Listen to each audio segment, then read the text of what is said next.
All right, now, everybody. Quiet, listen to me. We're going to start a show. Now, some of you people have been with me before. You know it's going to be a tough grind, but we're going to have a show.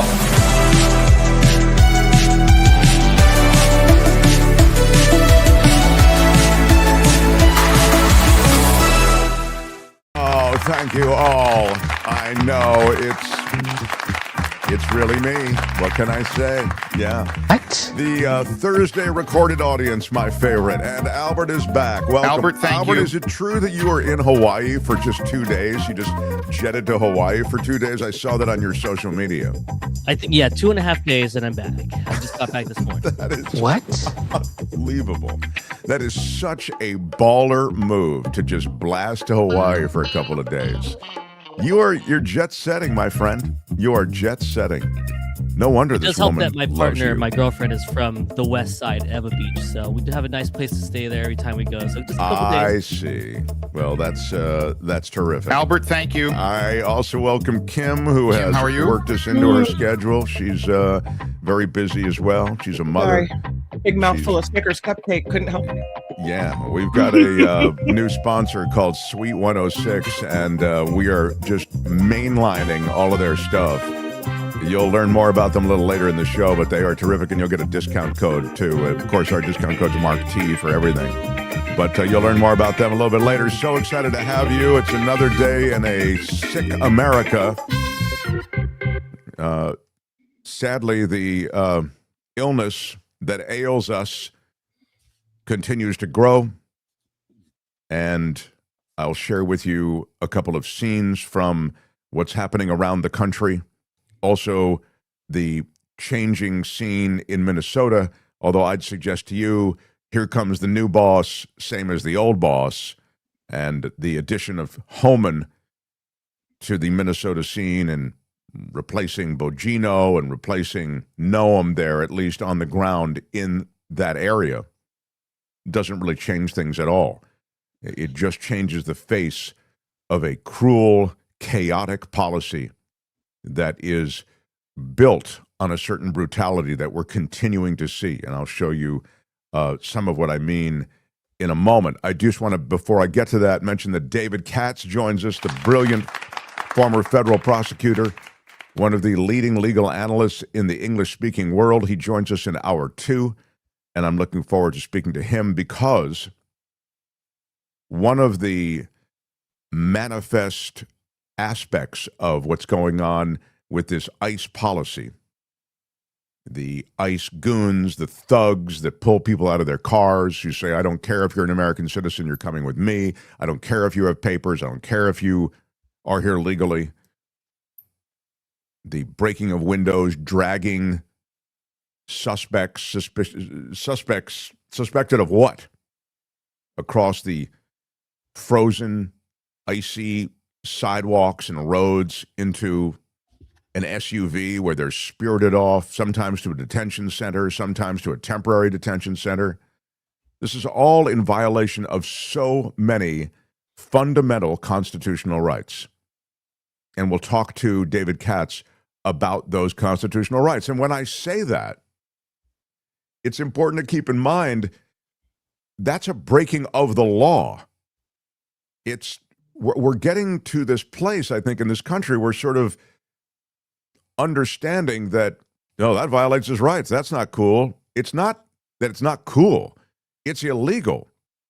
And on some level, there should be a judicial understanding of this and an adjudication of these things such that this stops. Now, what we always say here is these institutions, including the institution of justice in America, as has been clearly demonstrated, is completely dependent on who is in power and the people who are populating that justice system. I mean, ask Black America about that. I mean, they know all about the way in which Black people have been brought before, and I'll just use the cartoonish example, the Southern judges, and regardless of the evidence, they end up being jailed or worse. So now you're seeing in an immigrant community in Minnesota, but also in a community that's populated clearly by a lot of people who aren't immigrants, the kind of overrunning of all constitutional regulations and barriers that brings everyone into a new reality in America. Might is right under this administration. Albert, play me a little bit of what's been happening in Minnesota, if you will. And before you get to that, I do want to mention, I do have a poll up. It's related to the feds raiding or subpoenaing. They subpoenaed and then they moved forward on the basis of that subpoena in Fulton County in Georgia. The feds moved in to seize the voter rolls and to seize, well, there are any number of things they're seizing there, but they're all related to the vote. And our poll is about that. We'll double back to this and you'll learn more. We'll also talk to David Katz about it. But the poll is what's really behind it. And it's a decent question to ask because I don't think this is necessarily just about relitigating the 2020 election, although that is one of the choices that we show you. For the poll, I can't decide between the first three options, so went with number one, says Jim Shields. Can you show us the poll? Can you show me the poll, Albert, or does that... I know I've asked for one thing, and now I'm asking for another thing. This is how I...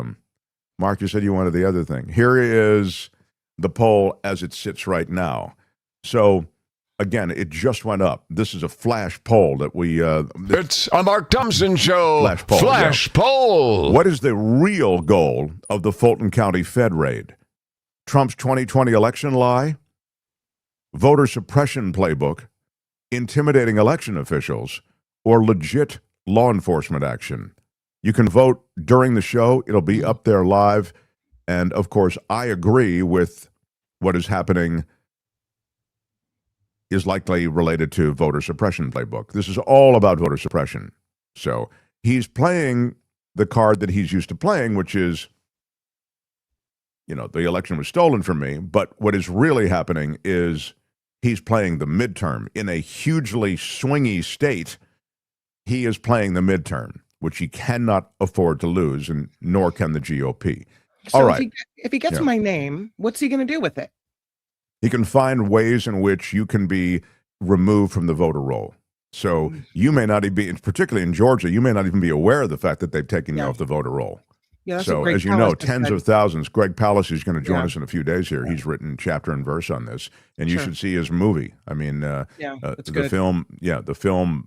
You can actually meet people who've been involved in removing, in one case of one lady, 30,000 people from the voter rolls. All right, that's what's going on now. You can vote in the poll for the length of the show. So definitely please avail yourself of that. Here's what's been going on in Minnesota overnight. Go ahead, Albert. Commander Greg Bovino outside his hotel as news broke that he has been booted out of Minneapolis by order of President Trump. They were trying to make his last night in Minneapolis a sleepless one. This is how one hotel guest, believed to be an ICE agent, responded. He mooned the crowd. Minneapolis police formed a cordon to force the protesters back. All those assembled dispersed immediately. Published reports say that Bovino has been demoted in order to return to his home base in California. And that's not all. Homeland Security Secretary Kristi Noem, a.k.a. Ice Barbie, is also reportedly on the outs with President Trump. This after a 2-hour sit-down last night in the Oval Office.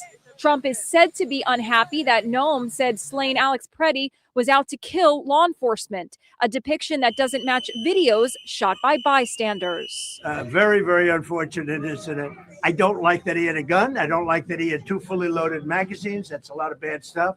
And despite that, I say that's a very unfortunate. But even staunch supporters like Senator Ted Cruz are expressing concern. Immediately when an incident like this happens, they come out guns blazing that we took out a violent terrorist. Hooray. The First Lady stepped into the fray today in an interview on Fox and Friends. I'm against the violence. So if we protest in peace. And we need to unify in these times. But Megan Kelly says Preddy, a VA hospital nurse, also made mistakes. My mom spent her life as a VA nurse. Never in her wildest dreams would she consider going out there to impede law enforcement. Sarah Meisner is the daughter of one of Alex Preddy's ICU patients. She is speaking out on his behalf. He was a wonderful person. He was there to help. And that I can't imagine him being a person who would want to harm anyone. Stephen Colbert had this take. This administration has no idea the mistake they just made. They're messing with nurses now. And the shooting had Jimmy Kimmel choking back tears. Alex Preddy was an ICU nurse who treated veterans, which is about as patriotic, I think, as it gets. Yeah. You know, I look at that and I have mad respect for so many who weigh in on the issue, and then I can't help but be struck by the utter absurdity of, you know, my mother was a nurse at the VA vet, nurse. and I can't imagine her impeding, hey, back off. You know, that presumes impeding, which he was not doing. He was recording. And if you're saying you can't imagine your mother protesting the way in which innocent people are being swept up by ICE agents and Border Patrol, then I don't think you're necessarily paying your mother a compliment. So I just, this is its own sort of rhetorical trick where you presume things not in evidence, right? But I think the key here for today is that Homan, who is the border czar, is there and saying today, okay, this just happened maybe an hour ago, that they're working on a plan to reduce the number of federal immigration enforcement officers in Minnesota. So again, this is a true drawdown if they follow through on this. And it comes a few days after this Operation Metro Surge, which was this crackdown that they were crowing about, brought 3,000 feds in. And it led to the arrest of so many, both undocumented immigrants and the detention of many who were here in the country legally. I do not want to hear, this is a quote from Homan, that everything that's been done here has been perfect. Nothing's perfect. Anything can be improved on. And what we've been working on is making this operation safer, he said. More efficient. By the book. Really, what book is that? The mission is going to improve because of the changes we're making internally, he says. He said the plan to pull out federal agents depends on the cooperation from Governor Tim Walz, Mayor Jacob Fry. He says that he wants federal agents to have access, this is a quote, access to undocumented immigrants who are in state prisons and county jails. So again, he's trying to extract something from political leadership in Minnesota in return for him pulling back federal agents. The Department of Corrections in Minnesota has claimed they already honor these ICE detainer requests. I mean, you can say they don't, which is what they say. They say, well, they're not honoring our requests. But the reality is, according to prison officials there in Minnesota, they do honor those requests. So he also said, we're not surrendering the president's mission on immigration enforcement. I mean, you know, he has to rep this mission. Any drawdown. Ooh, I think Mark just disappeared. Is that right, Albert? Yeah. I think his connection dropped. He'll be back. He'll be back. He'll be back in just a moment. But let's play some video because, and here Mark comes right now. Where did I lose you? Yeah. I'm not sure. I was just going to play some video about people getting sprayed in the face in Phoenix, just randomly as well. Yeah, I think that's good to see. I like that, and I also want to continue by saying that their tactics, which are those that, as Kim sort of suggested, and we'll show you that video, are thuggish. Their tactics also are, in a way, laying a dragnet across all of America. And by that, I'd love to see, if you've got it, Albert, the IDing of protesters using the digital database they apparently are building. There is a digital database being built, but there are also many ways to cross-reference identification and to actually track people to their homes. Take a look at this. Noah Levy started following ICE agents driving away from a St. Paul shopping center last week. The agents stopped them almost immediately. Video shows an agent apparently recording their license plate and Noah Levy's face. Seconds later, an agent tapped on Judy's window. He said, "How can I help you, Judith? Are you having a good day, Judith?"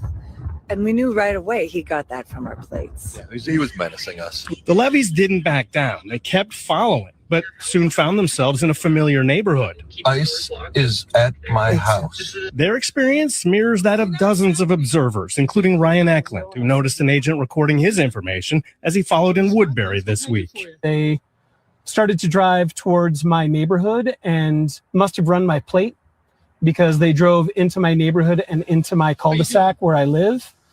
There's no circumstance where they would have rolled through there without knowing that. So there's a lot of warrantless data collection going on here, of observers, of protesters, of just individuals who are seemingly in the area of an ICE detention or an ICE action. ACLU attorney John Beeler says ICE agents are allowed to photograph license plates or people out in public, but they haven't explained what they're doing with the photos. Minnesota law restricts how law enforcement can use that type of data, usually allowing it only in active criminal investigations, not for identification of peaceful observers. If the goal is to frighten people out of legally recording them, though, it's working in at least some cases. I don't know that I'll be continuing to follow ICE. I'm not going to follow them. I'm scared. I'll still do it, but that's an important thing. You can still participate within your level of comfort. And the judge ruled that ICE agents are not allowed to retaliate in any way against people engaged in peaceful protest, which includes the people who are following and recording them. But no judge has ruled on the privacy concerns. This when is Judy a kind and Noah of Levy intimidation, you know. That's really scary.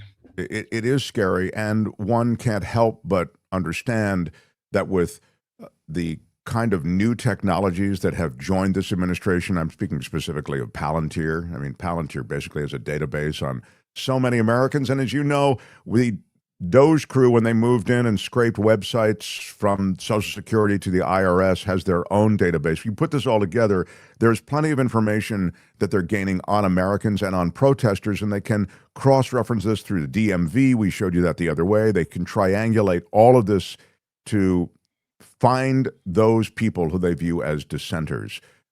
Word is Homan is going to declare no filming of ICE agents, make people sue, and go to SCOTUS about it. That's the word from Rob Law. Kim, will you remind me to ask David Katz about that? Yeah. Meanwhile, I did want to mention that there is, well, let me show the spraying that Kim had mentioned. In Phoenix, as protesters were screaming about ICE agents, they do a drive-by and they spray a pepper spray all over those people who are protesting. Go ahead, Albert.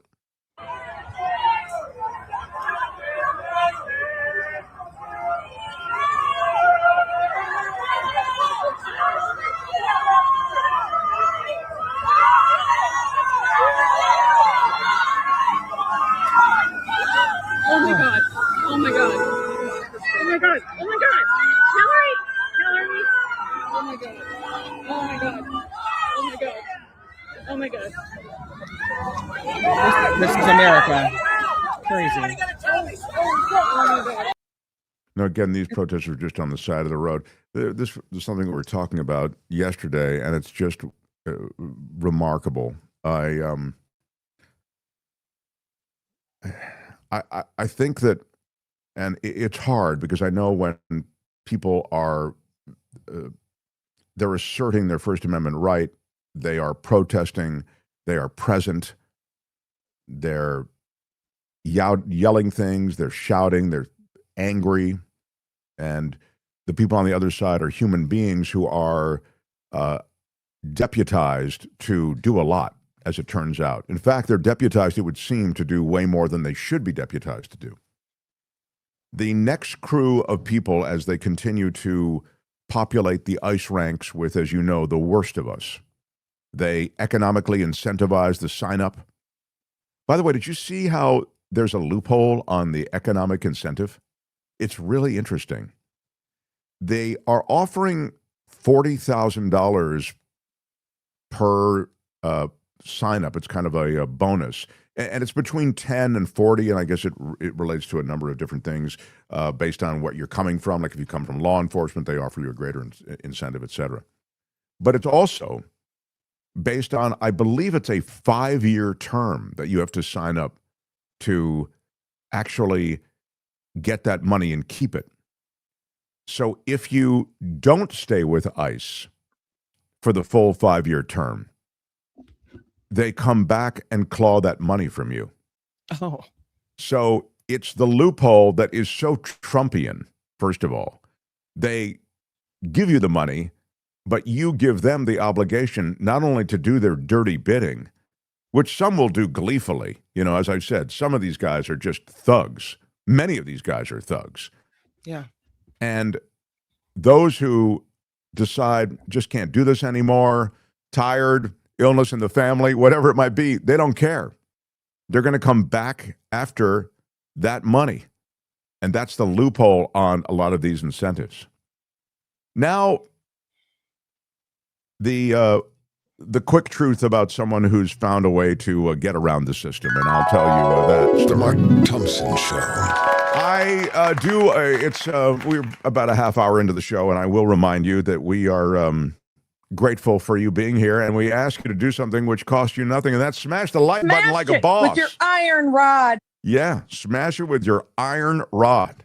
Do it. Feel good about it. Subscribe to the show, and you can hit the notification bell. You'll know whenever we drop a new video. I will share with you the person who's really found the way around a lot of the impediments to citizenship, to legal residency. I'll share that with you in a moment. I did want to, and I have some stuff from Pete Buttigieg that's really good as well.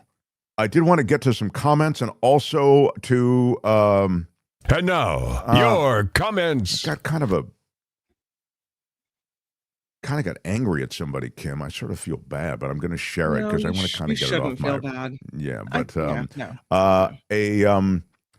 Let me just read a comment or two. If you put them up there, I'll try to quickly acknowledge them. We try to acknowledge your comments and integrate you into the show. Mm-hmm. You are part of this show. This is a live show, 2 to 4 in the East and 11 to 1 in the West part of the USA. And we welcome you from all over the world as well. You can join us on YouTube Live, and we will integrate your comments as best we can. Phineas says, so far we have coffee, tea, minty mints, cupcakes, and wine. What's next? I think this is just a gimmick so Mark can get free food and goodies that he likes. Yeah, well, that's true. You figured it out. That's exactly it. You've seen my plan. I've got to say it's a wild idea, but it just might work. Yeah. What's the best spot to go in Hawaii, Albert? Asked Chaplain Fred. What is the best spot? Probably to Albert's girlfriend's or partner's house. Yeah. We like the West Side. Yes. Yeah, the West Side. West Side. That's the West Side of Oahu. Yeah. Oahu. Yeah. I'll say if you're going to Oahu, you have to go to Lanikai Beach. It's beautiful. And Lanikai Beach. Lanikai Beach. There it is. Chaplain Fred asked and answered. Remember the hippies? They fought for civil rights and free speech. They stood up then. We need to stand up now, says Richard Delamater. They got their asses kicked. Viva la... something. Yeah. Thank you, Richard. $5 super chat, too. Thank you for that. Big shout out. Big shout out. Trump keeps finding anything he can to have people forget about the Epstein files, says Susan Roberts. Well, a lot of this stuff does have the additional virtue of being a distraction from those files. You're absolutely right. So I think that's a fair point. Peter McLaren says he also wants to see who's a registered Democrat and Republican, possibly to intimidate Democrats further, i.e. tax audits and further threats. That's why I think he wants the voter rolls. I agree with that. I think this is multi-layered, that a state that's decided that you're an enemy of it is determined to harass you to the point that you are silenced. Yes, I completely agree with that. So the Democrats on these voter rolls, yeah, they really may find themselves on the business end of the feds. Trump reposted on Truth Social last night a bunch of stuff about the 2020 election being stolen and the conspiracy stuff about satellites changing voting totals and such, says Randy. Yeah. Well, the only changing of votes we saw, and we saw it, I think, in a pretty dramatic way, was in the last election, the one that he, quote, won. You know, remember, when he accuses someone of something, it means usually he's done it himself, right? Exactly. Thank you. Show your papers. Yeah, that's the new world we live in. Show your papers. How many ICE agents does it take to change a light bulb? Go. Thank you. I see from NBC, says CC Ryder, that the DOJ charged that guy who assaulted Ilhan Omar. Surprised they didn't ignore this or charge her for inciting her own attack. Yeah, that was one of those situations where they didn't really have too many places to run on that. They couldn't really ignore it. It was videoed. It kind of falls into the category that the Preddy video falls into, you know, so damning that there really isn't any high ground for the feds. But we'll have to see how things are actually run out. That was pretty shocking that she was sprayed with what, as it turns out, Kim was telling me, it was an apple cider or something. What was it? It was apple cider vinegar, according to a story I read this morning. Yeah. Anyway. But, you know, in the moment, you don't know what that is. It could be. Sure, of course. No, I thought it was extremely dangerous. You know, I'm surprised that even the guy who nailed that dude, you know, I don't know, he took a little too long. But I think he did it as fast as he could, but I just think, you know, as you say, that's a really look what happened to Gabby Giffords. I mean, she was there at a similar type event. It was kind of like a meet and greet thing. And then she was, she was shot. I'm just surprised there wasn't better security. $5 super sticker from Carl D'Angelo. Thank you, Carl. Big shout out. Appreciate you. And Carl, you're part of the crew. We're a crowdfunded show that funds the show. You know, we don't do a lot of the pitching for Patreon and PayPal that we used to do. When we first came on the air, we really had to pump it because we're trying to build a show. And now we do it maybe once a day. Some days we don't do it at all. Some days we'll do it twice, you know, whatever. But I think it's really nice that you guys recognize that we are supported by listeners and viewers on Patreon and PayPal. And I'm only because I'm mentioning Patreon and PayPal now, you know, there are links to be part of the community that supports us, and we run all those names at the end of every show because you guys make it happen. But it's not enough. And as a result, we take on sponsors here. And so we've begun to very selectively take on sponsors. So we road test the products, we make sure they work, we make sure that it might be something that the audience likes, and we have just taken on a couple new sponsors and we're really excited about them. And before I get to a mention of one of our new sponsors, I go through the comments, Kim. I go through the comments on YouTube to see everybody what they're thinking. I try to respond to a few. I'm trying to be a bit better about responding. Well, if people are going to take time to send a note, then we're going to take time to read it and at least click like, if not respond, right? Right, exactly. Just to acknowledge that we see it. So I do that, and sometimes there are a lot of comments, and I go through them all, you know, and I want to know what people are thinking, and I get a lot of good ideas from people. And we have a very smart audience. But I got this comment yesterday, and it really bothered me. And I'm going to share it with you, and then I'll share you can see my response. And I was annoyed, so you're going to see how annoyed I was kind of in the response. But let me blow this up so that I can see it. But more and more advertisements, less commentary, and news. Longtime listener about to ditch this program, says Shadow 5 Boxer. Now, I don't know if this person really is a long time, whatever. Sure. But I said, please, there are 3 effing sponsor mentions that we do.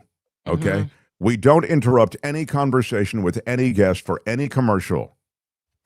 And Oh, Mark went away. Again, we don't interrupt any conversation, and we need the sponsors to keep going. So here's what Mark responded. He said, please, there are 3 sponsor mentions we do. We don't interrupt any conversation with any guest for any commercial, and you know it. I'm insulted by your comment, writes Mark Thompson, because it shows a lack of understanding of how difficult it is to keep independent media going. Do you want to sponsor the show? Mark writes Mark. Maybe I can do one less mention of a sponsor if you'll pick up the tab. Sorry to be so annoyed, but it's very difficult to keep the show on the air, and comments like that are counterproductive. So, and it's true. Plus, I've watched other podcasts, YouTube shows where it seems like the sponsorships are much more frequent and much longer. And we don't bring you any sponsors unless we really believe in what we are allowing to sponsor the show. And right now, that includes Coachella Valley Coffee. Love it. It includes Zelmins Minty Mouth. Love it. And it includes sweet106bakery.com. I am so grateful to them for keeping this show going. And I think we all should be, because as the voices in the world are more and more intimidated, as we saw what's just happening, where the federal agents are cracking down on finding out who is protesting, as the voices are more silenced. Thank you to the sponsors is what we should be saying. Thank you for supporting the show and keeping voices like this, shows like this going. That's my perspective.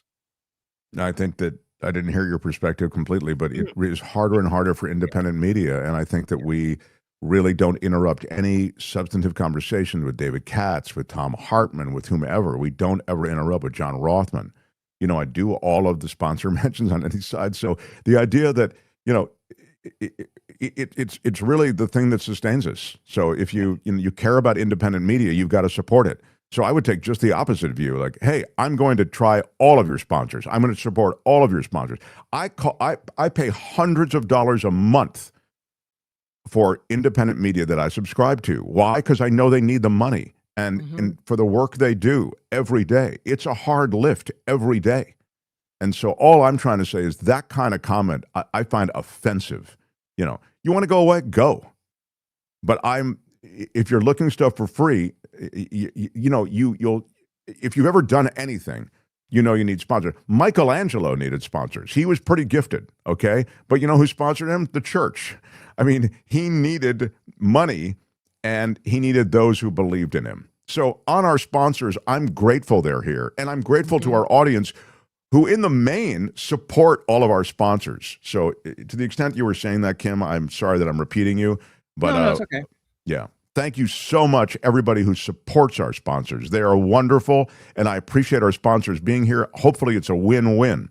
They come here, you learn about their products, you support them. And again, there are only 3 of them. We have 3 sponsors. But you found, and honestly, and this is not for sponsor, this is honest. I'm leveling with you here. You found 2 of my favorite things in the world. 2. Wine would be one of them. No, what would well, yeah, that's true, but that's not a current sponsor. So yeah, they're not a sponsor anymore. Yeah. But that is pretty good stuff too. That's Tenuta Vineyards. No, This is my Coachella Valley vanilla tea. Sure. I don't think I could exist in a state of bliss without it.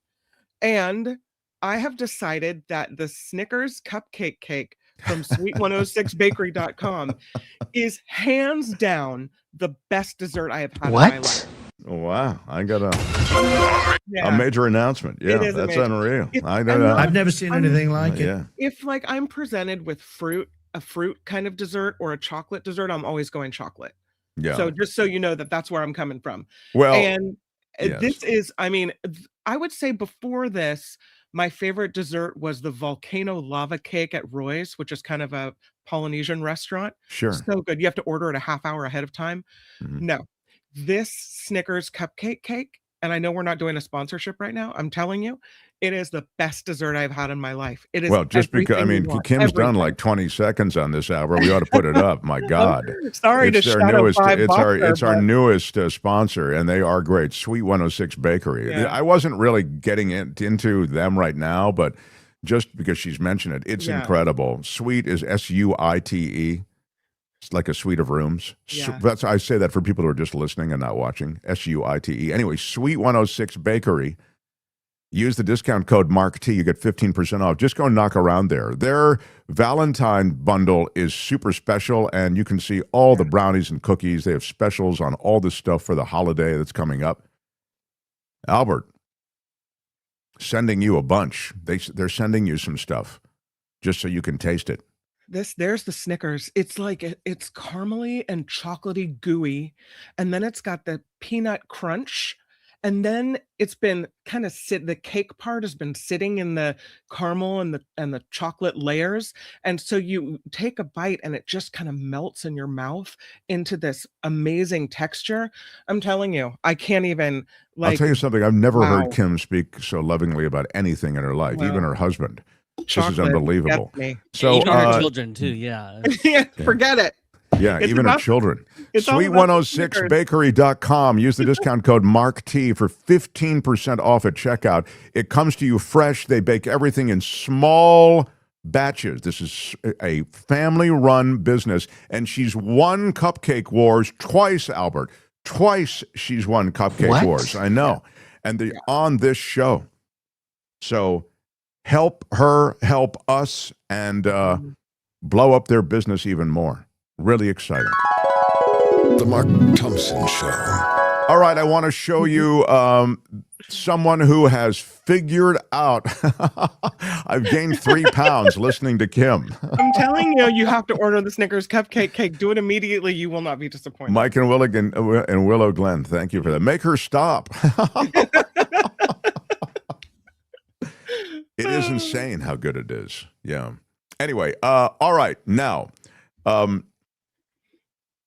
if you are aware of how this administration works, you know that everything is for sale. Even residency and citizenship, and pardons, and the justice system, it's all for sale.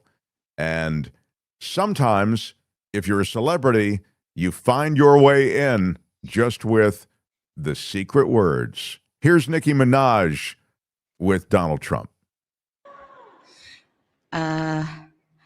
Well, I don't know what to say, but I will say that I am probably the president's #1 fan. Those are the secret words.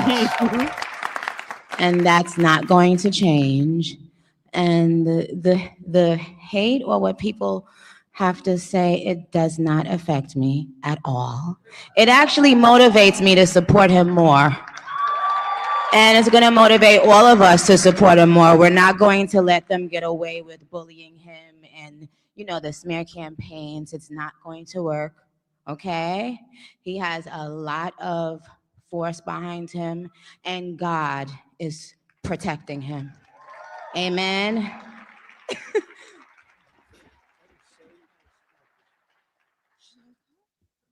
All right, and now he's saying something. They're exchanging some pleasantries. Well, Albert and Kim, what did Nicki Minaj get for? Yeah, it's a really exciting day for Nicki Minaj because she walks away with the gold card from Trump. The photo, the Trump gold immigration card, and it's got Trump's face on it. And she posted it on X with a caption, "Welp, WELP, whelp." So I guess she's finalizing her citizenship paperwork, and she got it for free. Usually, We people have have to pay. processes and protocols and standards. Yes, we do. And one of the processes and protocols is that if you say the right thing, particularly if you're a celebrity, you get the gold card free of charge. Again, this is something that gives you, You could say he paid $1 million for her endorsement because she got it. It usually costs $1 million, and she walks away with it for free. And all she has to say is, God is blessing Trump, and I'm his #1 fan. Well, I mean, I'm always astounded. So many people know what God wants. It's pretty impressive. I think it's sort of confusing, but a lot of people see it with utter clarity. Of course, Trump's face on a gold card is something that you will keep dear to your heart always. So that's kind of just a bonus on itself. And finalizing that citizen paperwork is what she's saying. Per my wonderful, gracious, charming president. She got the card. Again, it usually costs $1 million. She got it for free. And again, the cards are created via a September, anyone? If you guessed executive order, yes. Providing an alternative pathway to citizenship for highly skilled foreign workers or those who are celebrities or have the money. What the hell is going on in the United States of America? She was born in Trinidad. She came here illegally. You understand, Nicki Minaj came here when she was 5 years old illegally from Trinidad. She's just the kind of person like little Liam who would be scooped up by ICE. And little Liam and his father, as you know, were taken from their home. They're probably the most celebrated case recently from Minnesota and spirited off to Texas. Little Liam is sick now. He's running a fever, apparently. And the conditions in these detention centers are horrible. The number of people who have died in these detention centers, and you're not hearing about this, is close to 40. How many, what's the official count of the number of people who have lost their lives in this detention center? And this is, by the way, you know, Liam. if you believe their numbers, I bet the numbers may be even higher. Yeah, it's true. Because what I read is a lot of people are released if they're super, super sick and they're on the death's door. They're transferred to a hospital and they technically don't die in ICE custody. But I see. According to what is the number? according to multiple sources, last year 31 people died in ICE custody. So far in 2026, 6 more have died in ICE custody. So 36 people so far have So passed 36 away have died in ICE custody, and as I say, this child is sick. Peter McLaren says that little kid Liam is not doing well. He's sick, and the detention centers feed them slop, and it's cold and healthy, and the unhealthy conditions, of course, prevail in all of these places. Yeah, agreed. He's a really high my fever, and computer is giving me trouble, so you can take that down. Yeah. He's a go really ahead. high fever, and he's throwing up, and he's not doing well. His mother is beside herself with worry because she knows that the sickness in these types of places, in these ICE detention centers, is rampant. And it is not a good place for a child who's ill to receive care. They don't give good medical care. They send you right back and say, yeah, let me know when you're thrown up, you know, way more than what you're they will ignore your symptoms, and they just don't care about you because they're treating people like they're not human. Well, those people should get a hold of Nicki Minaj and then have her make the case. That's the problem. And it's right there. Get a hold of Nicki. Let her talk to President Trump. That was the situation with skating through the general requirements for Nicki Minaj, who again came here from Trinidad illegally when she's 5 years old. Now, celebrity who embraces Trump is in receipt of a $1 million gold card, which gets her in now legally. So, The Mark Thompson Show.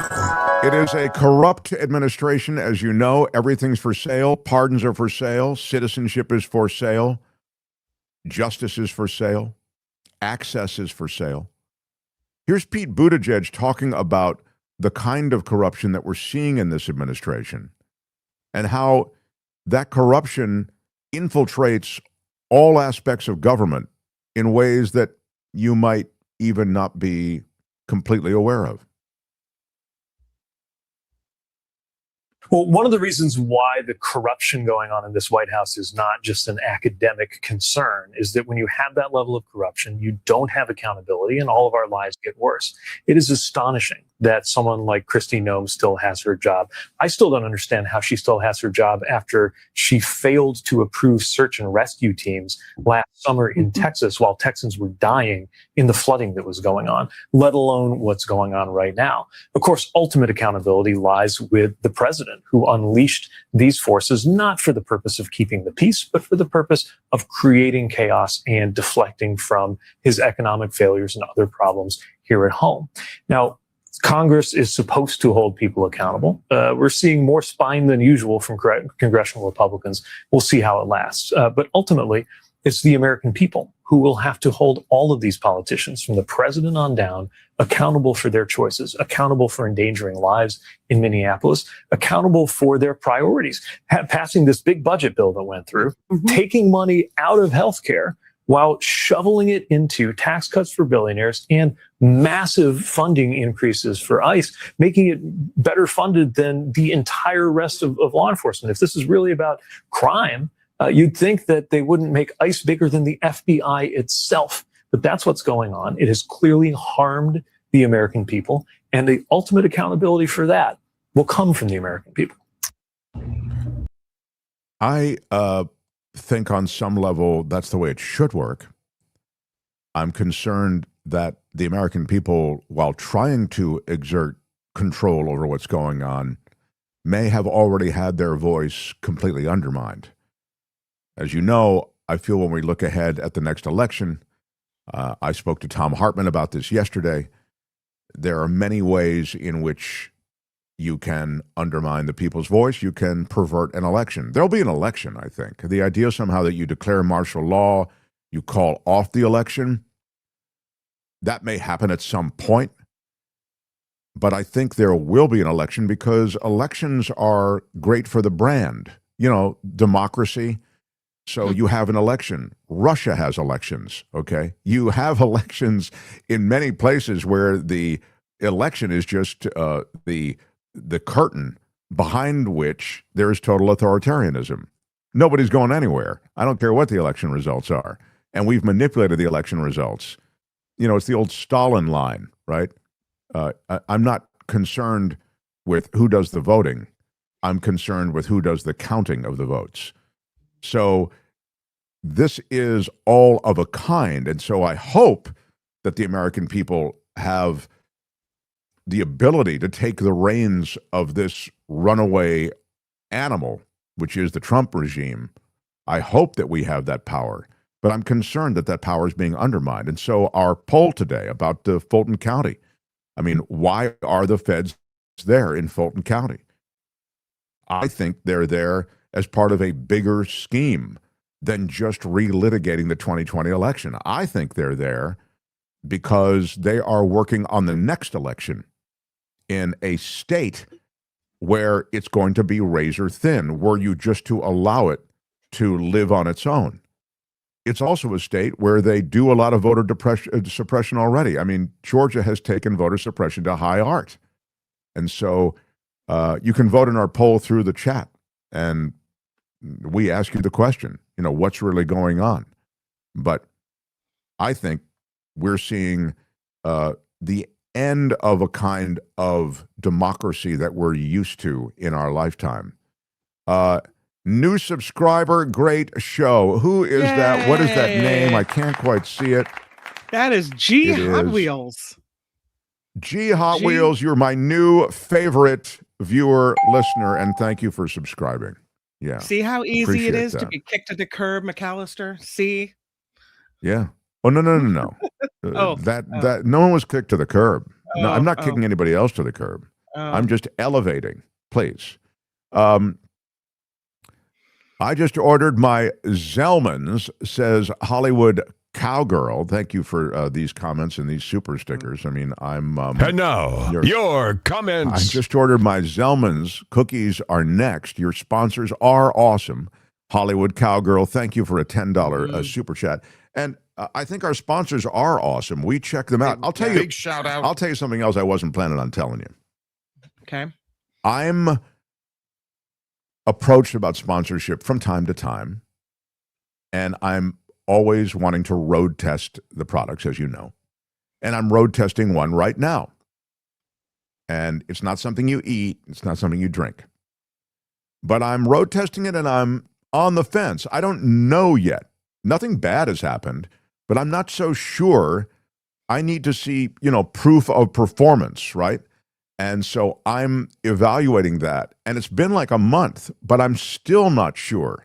So before I bring it on the air, I'm going to make sure that they do what they say they do, And so that's where I am now. But the things that are a part of this show, and we post the links to our sponsors underneath the show, Zelmins, which we'll talk about in a little bit later, Sweet 106 Bakery, and Coachella Valley Coffee. We post those links and the discount codes under this video. Don't we, Albert? You have that under every video. And this on this same issue, I understand this just came up as an issue today, but thank you guys for understanding. I just want to beam me up to Scotty with a $20 super chat. Wow, thank you. Thank you so much. Thank you so much, and a big shout out. Shadow 5 Boxer, that was the person who left that comment.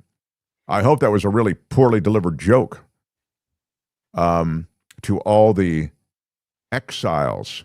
Mark, I'm still looking for that RV mobile studio. We talked about doing a mobile studio that would take our show on the road. What happened to that, Albert? We didn't... Albert, thank you. It was too expensive? Yeah, I don't think we had the funding. Yeah. Too expensive, and we were shooting that other idea of getting one of those. They were selling those old BART cars. Yeah, that was a great idea. So when we were on KGO Radio, we came out of San Francisco radio show, and the BART system in San Francisco is the mass transit system. Like, it's the rail system, one of them. It's like the most celebrated one. And then when it first came on, it was like way ahead of its time, and they're really cool looking futuristic cars. It was almost like a ride at Disneyland. And, since then, now there are all these BART problems, and they have all the all the problems of people jumping the turnstile and all the stuff that affects mass transit. Dirty and sketchy tagging anyway, so they're updating all of these BART cars, and then when they take these other cars out of commission, there's an old school BART car in San Francisco. Thank you, Albert. The old cars, they actually auction off, and they were $10,000 a piece. Is that right? I think there were 10,000. I'm almost sure there were 10,000. I don't remember the price tag, but they were just sitting around, and you could buy one, put it in your backyard, use it as an office during the pandemic, right? Exactly. Yeah. And so we actually considered buying a BART car, and I considered buying it with my money. Okay, I was going to put $10,000 down to get a BART car and outfit it. And again, we're KJO Radio, so this is San Francisco. I thought a BART car, this is a cool thing. It'll be fun for listeners. They'll come visit. We'll do stuff with a BART car. But we didn't have any place to put it. Like, where do you put it? You just can't put it anywhere, and it's immensely heavy. It's not like a mobile home where you can, put it on a street one week and then move it to another street. No.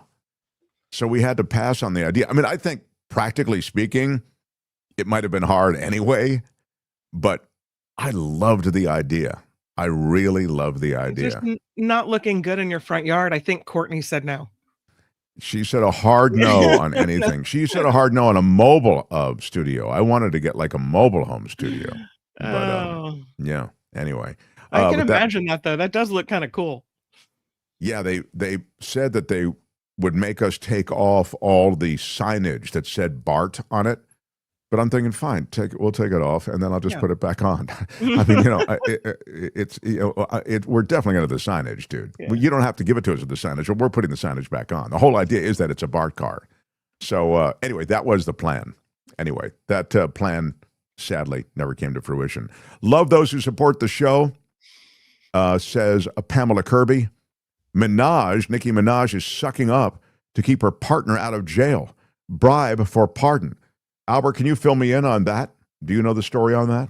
I'm not caught up on my Nicki Minaj lore, but I could do a quick Google to confirm right now. Thank you. I appreciate that. That's correct. There's a reason she's sucking up.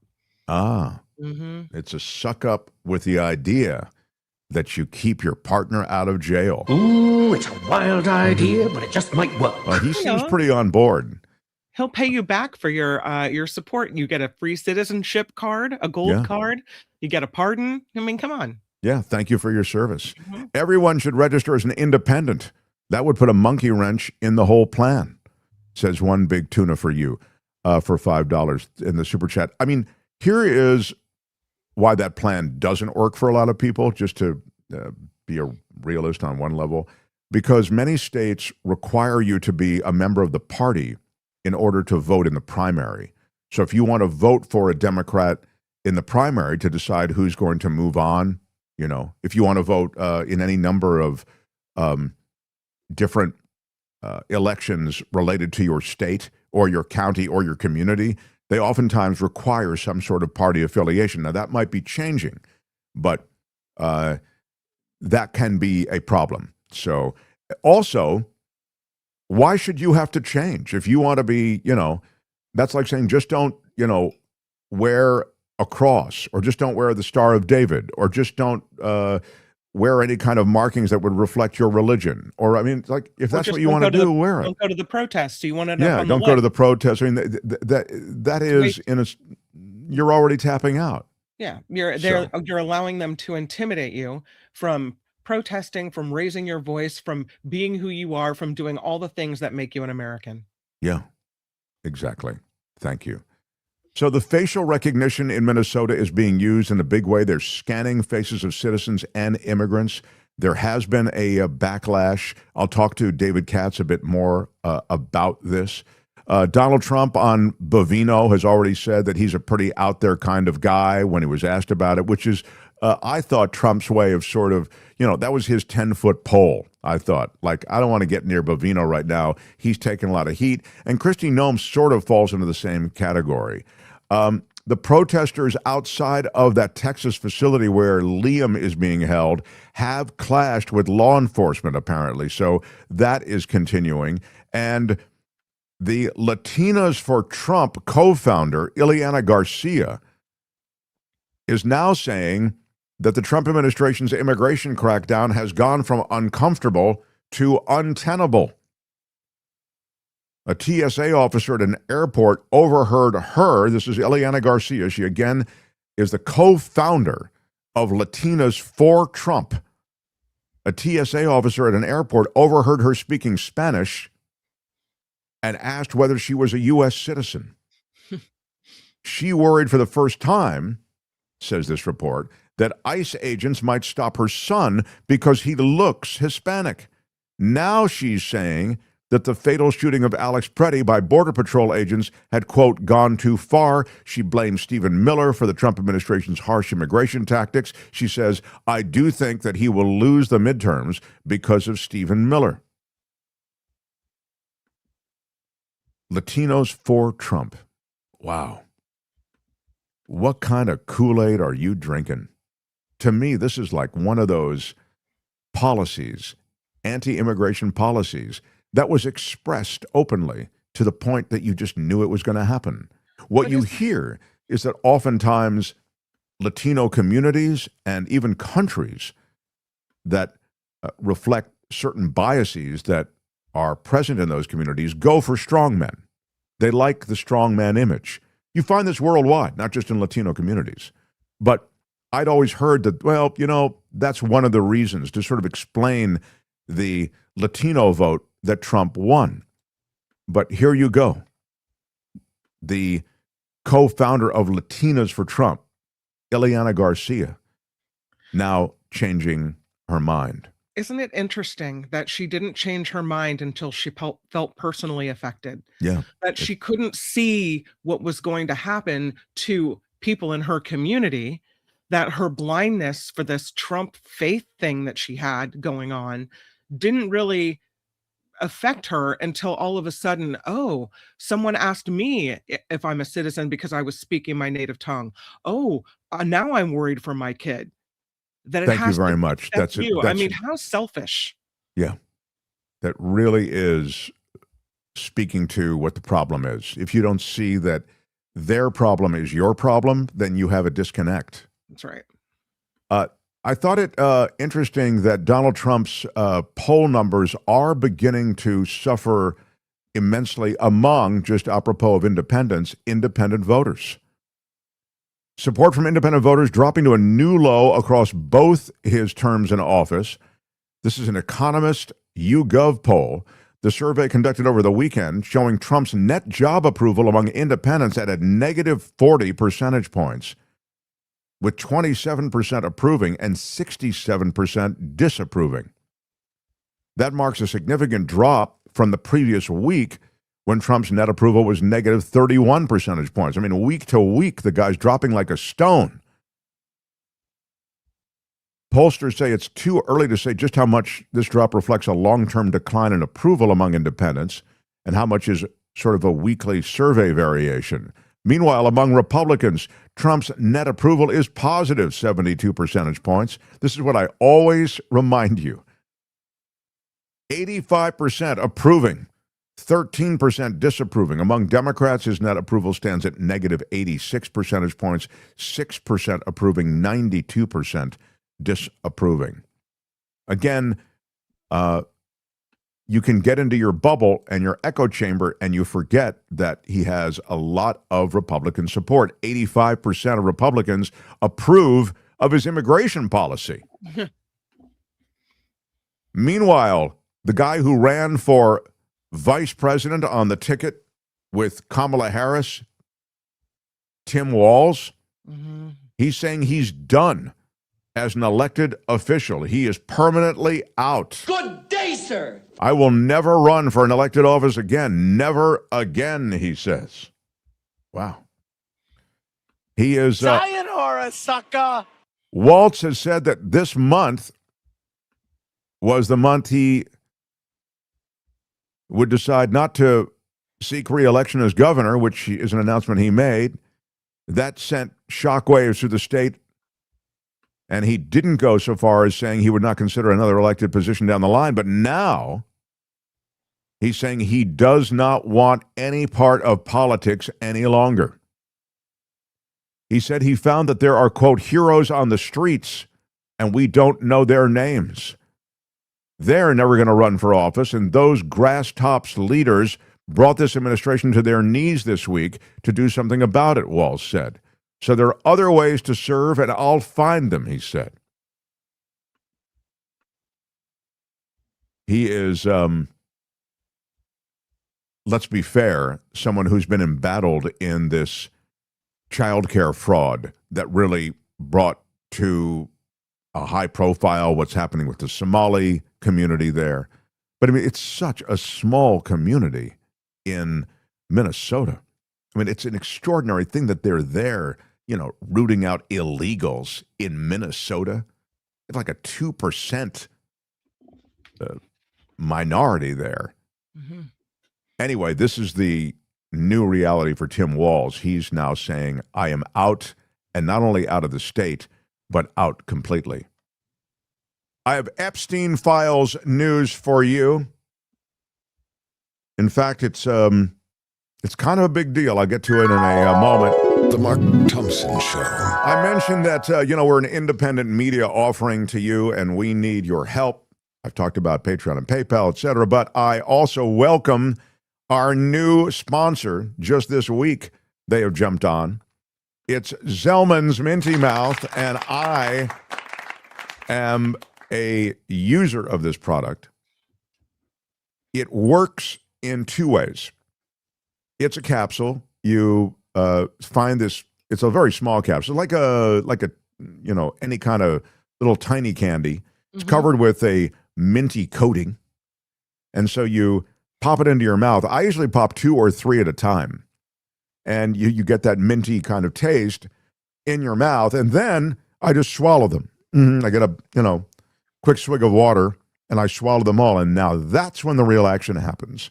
Because don't bite it. Don't bite it. Don't bite it. Well, it's parsley and sunflower seed oil, and so it's just not particularly good tasting. So the minty is on the outside, but on the inside, it's really doing its action. So that's in your stomach. And those ingredients interact with the stuff in your stomach and fight bad breath. I mean, it really works. Again, I road tested it for a month with Courtney, and now I carry it around with me all the time. I've always got a little case or pack of Zelmins. So go to Zelmins today. You'll go to Zelmins.com. It's Zelmins, Zelmins.com, and use the discount code MARKT for 15% off.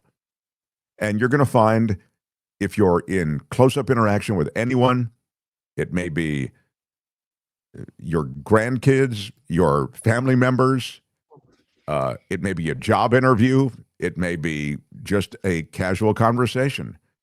You'll just find great relief in knowing that Zelmins is working. I take it a bunch. I really like it. Again, Zelmins.com, Mark T at checkout for 15% off. What's that, Kim? My nephew is a personal trainer at the gym, and he has to get close to people all the time. And he says that he's really noticed a difference, and he feels more, he's not worried about it anymore. So yeah, that's a great example. Yeah, the gym, sure. So Zelmins.com, and there are links to Zelmins.com under this video and all our videos. But again, Mark T at checkout for 15% off your first order. So I've told you it's never easy being in this business. The Mark Thompson Show. Albert, what is the story on the poll? We have a flash poll going, and I want to make sure that everyone is on the same page. It's a Mark Thompson Show. What is flash the poll. latest, Albert? What is it? I'm getting it right now. Let me see. Albert is looking. Albert is reporting. Albert back from a Hawaiian vacation. His body is back, but his mind is still in Hawaii. Albert, thank you. Yes. He's on Hawaii time. I am on island time. Yes, I am. Here we go. It's looking like it's a 57% for voter suppression playbook. And the question is, what is the real goal of the Fulton County Fed raid? Pretty scary. Yeah. And again, as Albert has said, Trump's 2020 election lie gets 23%. Voter suppression playbook, most of you are voting for that with 57%. Intimidating election officials, 17% think that was the purpose of the raid at Fulton County. And legit law enforcement action, only 3% think it was legitimate. Yeah, there's something to be said for that. Oh man, it's some scary times right now when you just don't know what's going to happen. You just don't know whether you should put faith in the next election. We don't have a choice. We have to do it. But it certainly is scary when the elections offices are raided and you don't know what's going to happen next. While you were gone, we covered the poll. It's all right. We got it. Where can you just where is the poll, Albert? Can you tell me? 57% for voter suppression playbook. Yeah, it's a voter suppression move for sure. Yeah. Thank you for that. Good stuff. All right, David Katz is upcoming, and sorry about that. I'm having some browser issues, or I don't know. Is it browser? Is it internet? Whatever it may be. But the other thing I just want to mention, I don't want to get done with the show today without mentioning that there's a real, I think, likelihood that we could end up in some military confrontation with Iran. There is now, what's that? Iran? Yeah. There's a mediation going on in Turkey, but Trump is saber rattling. He loves the military flex, as you know, and I'm not so sure that there aren't forces at play here that are pushing Trump towards some kind of confrontation with Iran. I get that the excuse being used is that, there are protesters in the street that are being arrested and being offed. I mean, they are, executing people there in large numbers. And that, let the people protest is what Trump is saying, and his administration is angry at Iran for not letting that happen. And yet, it's odd because in this country, we're not so cool with protesters. We just, it's the oddest, weirdest look that you're going to use the excuse that Iran is this suppressive, authoritarian regime that is so rough on its people to the point that they are, without question, disappearing people, and they are grabbing them off the streets, and protesters who are showing up in big numbers. I mean, imagine the courage necessary just to show up in this kind of environment, that they are grabbing those people in large numbers to suppress dissent. But just imagine the hypocrisy here, because we find feds showing up to Minneapolis all too ready to take out, detain, and rough up, even execute those who are getting in their way. But Next week, we have additional conversations about this Iran situation as it becomes, I think, more apparent that this regime has very strong designs on an attack on Iran. So we'll get to that in a bigger way, as I say, next week. So, The Mark Thompson Show. Smash the like button if you would. It's something in YouTube. It costs you nothing. Smash it helps it with your and iron rod. Also, if you can subscribe to the show, that's free as well. And hit the notification bell. You'll know whenever we have a new video. We bring to you on Thursdays a guy who is one of the great legal voices and analysts in the English-speaking world. You've seen him on BBC. You've heard him on London radio. You've seen him on Fox News Channel, on News Nation, on you name it, and he's been there. And he's with us so generously on Thursdays. The former federal prosecutor, now defense attorney in Southern California, the brilliant David Katz, everyone. Great to be with you, Mark. Mark's having some internet issues, and I knew it was going to happen, so I popped back in. Hi, David Katz. Good to see you. Great to be with you. Yeah, we have so many stories to cover. There's so much going on. One of the things I was looking at is I found a list of all of the ways that the Trump administration is violating our constitutional rights. And I was hoping that maybe you could kind of go through it with us, and so people know exactly what's happening. Well, yes, just you take what's going on in Minneapolis, just as one example of this horror show presented by, Trump, Stephen Miller, Kristi Noem. One thing would be the First Amendment. People are trying to exercise their First Amendment rights. They're trying to speak and assemble. They're trying to do it peacefully. They are doing it peacefully. And then, as we've seen in these videos, and thank goodness we have them, or else we'd be relying just on ICE's slanted story. We see that people, just for protesting, just for expressing their opinions and assembling, they're thrown to the ground, they're beaten, and in the case of two people, they've been murdered. The Second Amendment rights. This is an ironic thing that Trump has now gotten himself in trouble, and Kristi Noem, with the Second Amendment, folks, because I guess Kristi Noem said, well, he brought a gun to demonstrate, and anyone who brings a gun to a demonstrator, they're looking for trouble. Well, of course, we've seen all these right-wing demonstrations, all of these pro-Trump demonstrations over the years that people do bring guns to. They open carry. In these red states, they pass these open carry laws. We've seen people show up at the state capitol to protest in Michigan and other states with rifles, with all kinds of guns, not just in a waistband like this poor victim, Alex Preddy, had. And so to say that you shouldn't go around with a legal firearm in your belt, that has infuriated the Second Amendment people. And at least as the U.S. Supreme Court has interpreted the Second Amendment, Kim and Mark, it looks like they're abrogating Second Amendment rights, this idea that they can beat you and treat you worse because you're legally carrying a gun in a place where it's legal to carry a gun and where you have a license. Now, the other rights are maybe a little bit more. There's the Fourth Amendment, and we talked about that last week, where they go into the homes of people. A man's home is his castle. We've had that principle for hundreds of years in Anglo-American law. A man's home is his castle. Well, if he's someone who's been ordered deported, supposedly, then they don't have any rights. They have an administrative warrant, which is nothing but a piece of paper. It's not a judicial warrant. It's not a warrant issued by a neutral and detached magistrate. And so they go into the home with this piece of paper and they claim that they have the right. This is the poor fellow who turned out to be a citizen who was dragged out of his home in his pajamas and his boxer shorts. And this poor fellow turned out to be a citizen, and he was telling the ICE people there, the CBP people, the Border Patrol people, by the way, where is Minneapolis? It's not near the border. Told the Border Patrol and ICE people, hey, I'm a citizen. Just look in my drawer here. You can find proof that I'm a citizen. They dragged him out of the home in freezing cold Minneapolis like that anyway.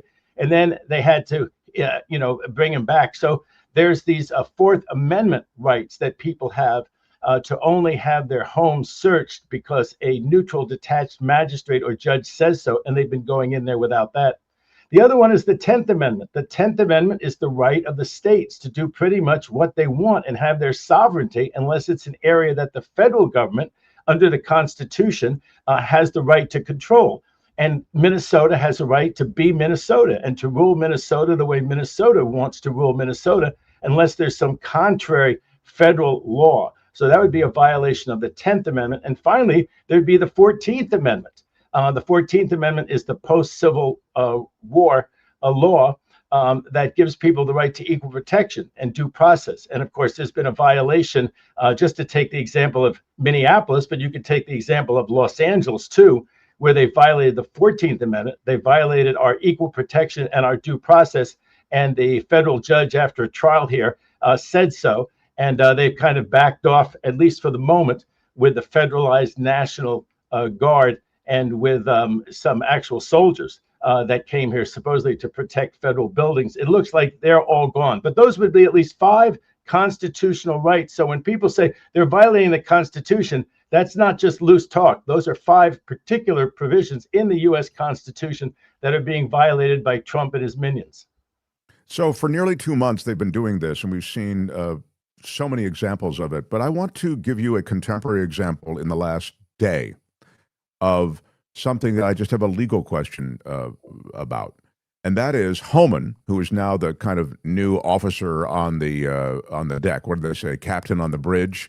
So Homan comes in, and he's the new face of order in Minnesota. He's saying that he wants to issue an edict that will prohibit anyone from videoing or filming or recording any of these ICE or Border Patrol maneuvers that are going on there in Minnesota. What's the legality of that? That's illegal. He can't possibly be serious about doing that. A person, wherever they have a right to be, they have a right to film, they have a right to record. So this is just, what's Trump's term? This is a nothing burger. By the way, Homan is the person who was suspected of having taken a $50,000 bribe. They're supposed to be pretty clear and convincing, maybe proof beyond a reasonable doubt, that Homan took this bribe. It's unbelievable that Bovino was so awful, so off the rails, that now people are happy that Homan is in charge of things. At least it's not Bovino. But you know, one interesting thing about Homan, as despicable as that incident appears to have been, and you know, they just said, well, they claimed that there was no there. That needs to be vigorously investigated. And I imagine once the Democrats are in control of the House, which I hope will be just in a matter of months, that they will pursue, among other things, this investigation of what was going on with this $50,000. Was this a bribe? This was apparently taken in a paper bag and apparently in exchange for conversation about a quid pro quo. But Homan has suggested something very interesting, Mark, very controversial. And what he said is that he'll go easier in Minneapolis and that he will actually de-escalate if he's given more jail access. And Mark, this gets back to the whole issue of the sanctuary cities and what it means in some regards to be a sanctuary city. It meant in some regards that when people get out of jail, that they are not turned over to the feds and the information about them is not given to the feds. That means a lot to these sanctuary cities. I saw that in a case of my own, Mark, if I can just digress for 1 second, because I think it's relevant to this. I had someone who lived in this country for about 15 or 20 years. He didn't have any papers. He did have an American citizen wife and 2 American citizen kids. He goes to a stop sign. He gets pulled over. They said, you want to blow into the breathalyzer? He does, and he's over the legal limit. So he gets charged with the traffic violation and with the DUI. His family hired me, and they were terrified that he'd be turned over to the feds. And nothing ever happened. They think I'm a genius. I think I was more the beneficiary of the sanctuary laws that say that a case like that is not turned over to the feds. It wasn't, and he and his family are living happily ever after. Do you want them to have jail access? Because if they have access to that, a conviction for a DUI, if it counts, he'd have been turned over to the feds. And like I said, he didn't have papers to be here. He might have made, he got to get a good immigration lawyer and make some kind of a claim, Mark. But that's the exchange. That's the exchange that I think Minneapolis and Los Angeles will be very loath to make. And let me just say one more thing. You could start to think through, okay, what deal would those cities make? We are where we are. Minneapolis, LA, they took their very principled stand on being, quote, sanctuary cities, not turning over somebody like that client of mine, who would have been probably deported. Maybe he got a good immigration lawyer, maybe not, but he might have been deported. So where do we draw the line? Felonies seems like maybe it's on the easy side, but as you get into things like this, a DUI with no first offense, DUI, no injuries, what do you do with that? What do you do with domestic violence? There's a lot of domestic violence cases. Maybe they're misdemeanors. And of course, people make up and they wish they never called the police, but now we are where we are. Someone has called the police. There's a domestic violence conviction for a misdemeanor. Obviously, lawyers would try to plead it down, Mark, to where it was below the threshold where it would get turned over to the feds or where the person would be deported. People would try to game it quite properly. That would be what good lawyers would do. But do those cities make those deals? And the thing I'll say is this. If you're a person of goodwill, if you're a liberal or a moderate, and you say, no, we have these sanctuary cities for a reason. People believe in this. Why do that? You look at the impact on the Hispanic community. You look at thousands of people who are scared to even go out. To have those thousands of people not scared to go out, do you make the deal that they turn over felonies? Do you ease up the sanctuary cities for people convicted of felonies? Do you let the ICE go pick them up at the jail? Do you say, look, there's no trust at all, and so any deal with Homan, Miller, and Trump is garbage. They'll never live up to it. So we won't make any deal. We'll just sit on our polarized sides because you can't make a deal with these people. But it's an interesting issue, Mark. The Department of Corrections in Minnesota is saying, we already cooperate with you. If you come with the paperwork, the appropriate paperwork, we will turn over access to certain prisoners, et cetera. It's sort of suggesting if you have a warrant, we will participate and connect with you, trying to expedite whatever process you're interested in. That was the word from the Minnesota Department of Corrections. Now, the specifics behind that. I think where the slip twixt the cup and the lip is who has to tell who what. So I think the red states, the gung-ho, let's deport them cities, I think they say we have in our custody these 5 or 6 people who look like they're within your guidelines, feds, or they communicate with them. And I think what Minneapolis and LA are saying is if you find out about the person and you come with the exact right paperwork for what's often called a detainer, yes, we'll file the federal detainer against this person. But again, the line would be, how much do you cooperate, and do you believe that they would actually de-escalate and get the hell out of Minneapolis if you made some deal like that? One of the things that's talked about, David Katz, is that those who perpetrate these heinous acts upon innocent civilians, the execution, the contested self-defense exchange with Renee Good, I think the Preddy thing is, I think it's straight up execution. But whatever they do, it might even involve a pepper spray that involves some kind of partial blindness. There was, as you know, non-lethal. I always love that term because I understand that they aren't lethal rubber bullets being fired, but if they're fired in a certain way at close enough proximity, they can do damage that's not lethal, but we've seen one protester blinded by one of them. That all of these people who perpetrate some act of illegality, they've gone too far with their power, that they can be prosecuted on a state level for everything, including murder.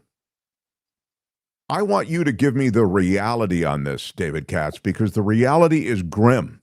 The reality is that the feds can face off against the state, not cooperate with both evidence and other ways in which the Fed must participate to protect those officers and oftentimes keep them from the law at the state level.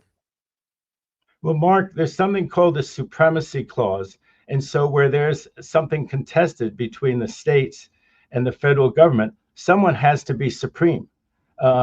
It can be as simple as the federal judge tells you to show up at 9:30 in the morning and the state judge tells you to show up at his or her court at 9:30 in the morning. Where would you go? You go to the federal judge's court. And they would both recognize that. And when you told the state judge you had to be in the federal judge's court, people would kick in from law school. Oh, yeah, there's the supremacy clause. Well, here it has a lot more bite than that. And it's, as a practical matter, very, very difficult to prosecute a federal officer unless the federal government did that. We talked about that last week, but let's assume that the state tries to do it. The state tries to prosecute a federal officer.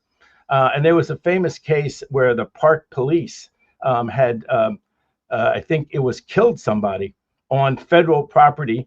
But, you know, it's sort of park police property, you know, it could be Virginia, it could be the federal government in Virginia. Well, the feds ended up declining the case. And the state said, no, this is ridiculous. We're going to prosecute those two people. This was in the geographical area of Virginia. We're going to prosecute them in the Virginia state courts. This was about a decade ago. The case ended up going nowhere. And some of the problems in the case were that the feds refused to allow the FBI agents or anybody else who investigated the case federally. The federal government refused to allow them to testify. There's some regulation, and the state prosecutors in state court could never get around the federal regulation and the federal ruling that the FBI agents and others wouldn't participate in that federal investigation. Now, you can adduce evidence that, like, let's say in this Minnesota case, the Minnesota people could be running around and finding evidence. These videos could be used. They're not federal, but anything that's purely federal. Then when the case actually went to trial, the state prosecutors were able to get that evidence, which they'd been denied at the grand jury level in state court because it was Brady material. It might help the defendants. And so the defendants were able to get some of it as Brady material. I think the state, as the prosecutors, were able to get some of it on some kind of subpoenas and so forth. But the case ended up going nowhere. And a further problem in the cases is that the judge has to make a determination whether the federal officer was acting in the course and scope of their duties. Now, that should be an issue for the jury, Mark, unless it's absolutely clear that the person was acting in the course and scope of their duties. So if there's an order that says, go up that hill, okay, and if anybody comes up that hill, you can shoot at them, and that's all the officer does, and it's clearly under orders, and it's clearly within the scope. But the two things that end up happening in the cases is it's a lark or frolic. It's beyond the scope of the orders. That case ought to go to trial. And if the force they use is excessive, if you get to the top of the hill and you don't just shoot in that general direction, but you aim at a particular person, or let's say what we saw in LA, where it seemed like the cops were shooting at journalists because they were journalists, because they were covering what was going on in LA a few months ago, that ought to go to trial. The judges ought to let that go to trial. But I think what happened in that particular case is that the judge made a determination that it looked like it was in the course and scope of their duties. Unless that's absolutely clear, Mark, that's a jury question. So the cases are all old. The precedents are all old. The issue's never gone to the U.S. Supreme Court. So my advice to Minneapolis would be investigate your case. Don't rely on the feds to investigate it. Go investigate it yourself, present it yourself, and see what happens. One thing that might happen, Mark, since they're federal officers, I think they would ask that the case be removed, it's called, to federal court. That is, federal officers, they have a right to be prosecuted in federal court. But if it were removed to federal court, that doesn't dismiss it. It just goes forward in federal court as a prosecution, and it would appear that the same state prosecutors who had it in state court could go prosecute it in federal court. Why not? They're attorneys. They can go into federal court. So Ellison, the attorney general down there, might be the one prosecuting those police officers, like the two who it is now shown, I believe, were the two shooters who shot the bullets that actually killed Alex Preddy. I think that those folks will all see each other in court. It may be in federal court, but I think Allison and the others working with him will be prosecuting that case either in state court against those federal officers, because ICE is federal, or in federal court prosecuting that case against those federal ICE officers who shot and killed Preddy. The rumblings that Ellison's making certainly would suggest that that's right. I guess what I was getting at, and what you, I think, so beautifully laid out for us, is some of the limitations. You know, that 2017 case in Virginia is a great example. I mean, you know, the feds will protect their own, and they can do it in all of these different sort of inventive ways. So even as we see, You will be prosecuted if you come to our state and you violate the law, even if you're under the shield of the federal government. That is easier said than done. So I guess what I'm getting at is with Ellison, and you've just, I wonder if you could just, I hate for you to, it's not quite a Katsadamas type question, but I suppose I'm sort of asking whether you think that these threats that you're hearing from a lot of governors and a lot of state attorneys general, I wonder if you really think they'll ever come to fruition. Yeah, I think they will come to fruition. I think especially now with the murder, as you say, the execution of Alex Preddy, I think that the nation is just revulsed by it. And I think that's true of Republicans, independents, as well as Democrats. You know, people say this is all a huge distraction from Jeffrey Epstein, which is the only thing that really has stuck against Trump. I think in part, Trump likes anything that's not Jeffrey Epstein, but they don't like this, Mark. This is another one that really unites a lot of people. I think your friend Alex, you know, he now has that show on CNN, and he was on your show a lot. He was great on your show, Alex Mark. Michelson. Yeah, we'll have him back. Yeah. And I saw him on TV the other night, and he said, you know, for the 60% of Americans who look at the news and don't say, is it right, is it left, but who say, is it right, is it wrong, that 60% thinks this was wrong. So you add that to the 20% that's been, you know, sort of repulsed at what Trump, you know, Kristi Noem and Stephen Miller have been doing. And I think that you know, Trump is on the run over this issue. And I think that the state prosecutors will go ahead with this. But I want to say something else. You know, this poor Congresswoman, Ilhan Omar, is that her name? Yeah. The first thing you see is that the feds are bringing those charges. Why do people trust the feds at this point? Trump is going to pardon so many people, it's going to make everyone's head spin, okay? And so why don't they prosecute this case in state court? When you pick it up and you say, oh, well, the feds are going on this case. Isn't that great? I said this before. The state should assume that Trump will pardon everybody, either ideologically or because they pay him off. And so the state should be prosecuting these cases coterminously. All of these big fraud cases, they should bring the state in. The state has jurisdiction over just about any fraud you can think of. And they should say, okay, you want to plead guilty, you want to resolve this case, you've got to plead guilty to the federal charges that we're investigating right now, and also the state charges. And the state should push its way into all of these big fraud cases and all of these cases like Omar's before this fellow gets a pardon. I'm not being facetious. Look at the people that Trump has pardoned, all the people who've done huge harm to the public interest. People should not assume that Trump is going to pursue any of these cases all the way to the end. These multimillionaires and this person who just assaulted Omar, this was an outrage. This person should be charged with felony conduct in state court, and they should make it clear he's never going to get a pardon. He can go resolve the case, but he's never going to get a pardon for it in state court. You mentioned the states. I have to now quickly shift to Fulton County and the fact that the FBI has gone down to Georgia, grabbed all of this voter information. Tulsi Gabbard was there, which was the oddest thing. What is Tulsi Gabbard doing there? I mean, it was sort of like, that's a national security issue. I mean, this rogues gallery of Trump cabinet officials that show up at every photo op. It's just, you know, one more way in which their incompetence is just played out in their media showings. But anyway, they grab all of this stuff, David. And I wonder if you can speak to the legal side and also maybe to the actual motive behind it. I wonder if the memo to the FBI agents who went in there on the search team was, hey, FBI, will you just find me 11,000 votes? This is akin to the phone call that Trump made that he didn't think was being recorded, that was recorded, and that got him prosecuted in that state case down there, the one that the state prosecutor brought in Atlanta, remember, along with some of his cronies. And that had that same issue after they got charged in state court. Remember, they wanted to remove their cases to federal court, and it looked like some of them were going to have their state charges down there of racketeering removed to federal court for trial there. That was kind of the same issue that I was talking about, whether these federal officers charged in state court can have their cases removed to federal court. But anyway, he made that famous phone call. He said, just find me 11,000 votes. So he couldn't do it. What does Trump say? He couldn't do it the hard way, the corrupt way. Now he's going to try to do it the FBI search way. They got some magistrate judge, I guess, down there in Atlanta or somewhere. There's some controversy whether this was all done in Atlanta or Georgia or was done somewhere else.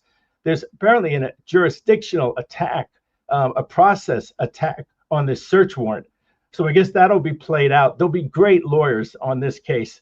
But yes, that's what this is, this old grievance. And Trump is going to try to show once again that he really did win. He really did win Georgia in 2020.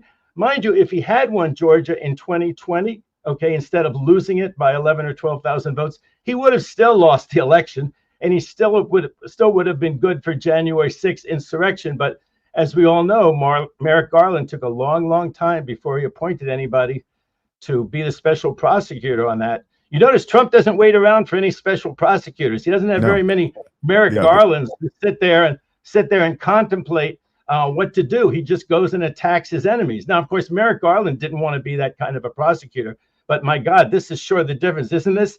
This is like diametrically opposed, Mark, the Merrick Garland style and the just go after your enemies tomorrow style of Trump.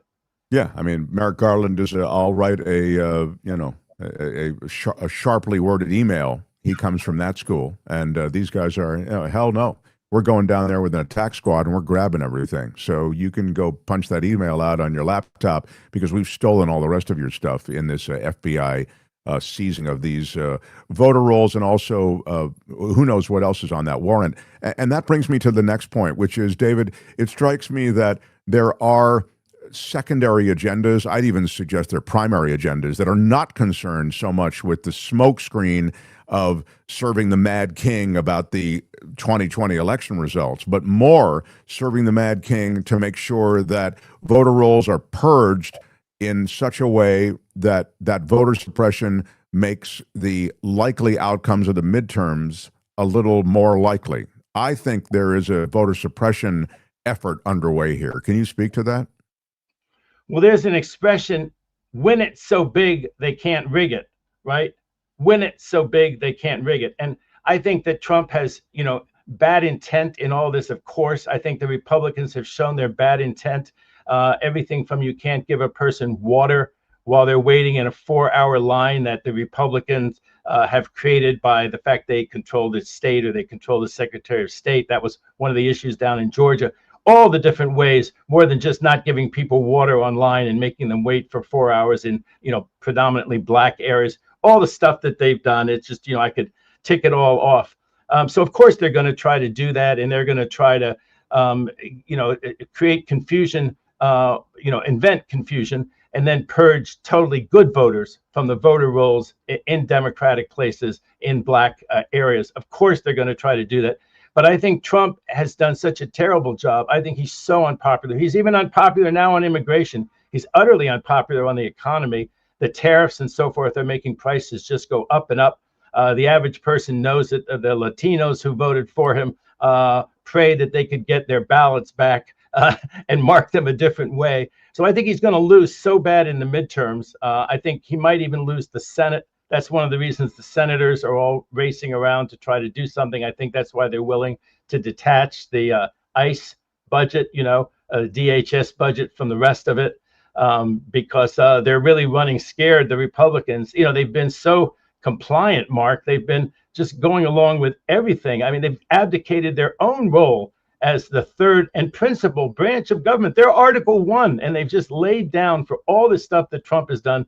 I think that they will be defeated at the polls. So I think that Senate and the House are going to both go Democratic, and I think Trump is Trump's party, Vance, whoever he's going to run, is going to lose in 2028. But I think, are they going to try to rig it? Yes. Are they going to try to use some of that data to try to figure out how to do it? But they're doing that already. So I think the Georgia thing, Mark, is a complete zero. But Trump hopes he'll get lucky. In all of that, he hopes he can find something that actually is red meat, or he can try to make it look like red meat. What did he say before, Mark? He said, just, say there's a lot of confusion, and I'll have my Republicans in the Congress take it from there. Remember, he said that when he was trying to make an announcement that we're investigating, and I'll take it from there. Exactly. He tried to vault that Jeffrey Clark. He tried to vault that Jeffrey Clark from number 7 to number 1 at the Attorney General's office. if he would just issue that memo. And then he said, my Republicans in Congress will take it from there.